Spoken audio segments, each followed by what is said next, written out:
vakapinda muhondo muna sepatu, vakasiya zvasemburi zviroto, vakapinda musango, vakadzidziswa kupfuura kufamba usiku, kuti vapise utongi hwevanhu hwaivaitisa vanhu seuni. Vakasvipira kuti hapana anofa asina kurwira rusununguko.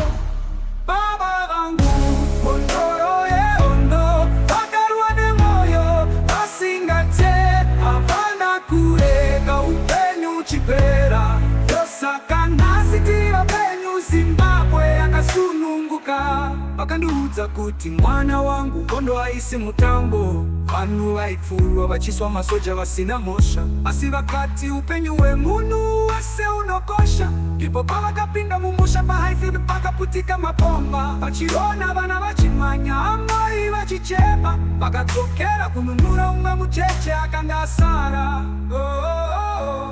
Vakavarura koni, madzimambo aita moto, vakakanda hondo dzekena nekunze, vachifura nzira nerufu pamberi pavo. Vakanzwa kuchema kwemwana, vakamira pamadziro akatsva, vakamhanya vakamubata, vachidonha nepahwindo. Vakasvika pakusununguka, vakabata upenyu mumaoko avo. Baba vangu mbondoro yehondo, vakarwa nemoyo vasingate, havana kurega upenyu uchipera. Ndosaka nhasi tiri vapenyu Zimbabwe yakasununguka. Vakanditi handina kutia moto, ndakatocha kare. Ndakati akufa ndisati ndakwira nyika yedu.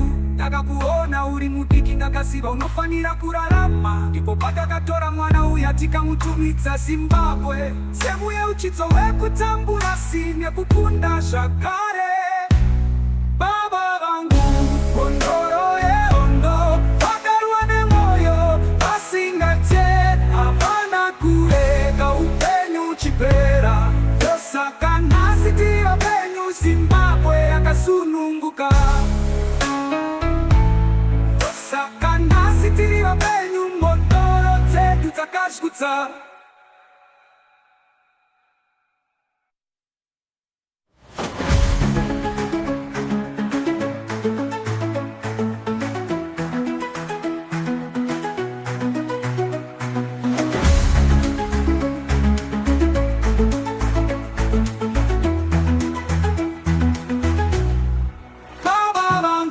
Mbondoro yehondo, vakarwa nemoyo vasingate, havana kurega upenyu uchipera.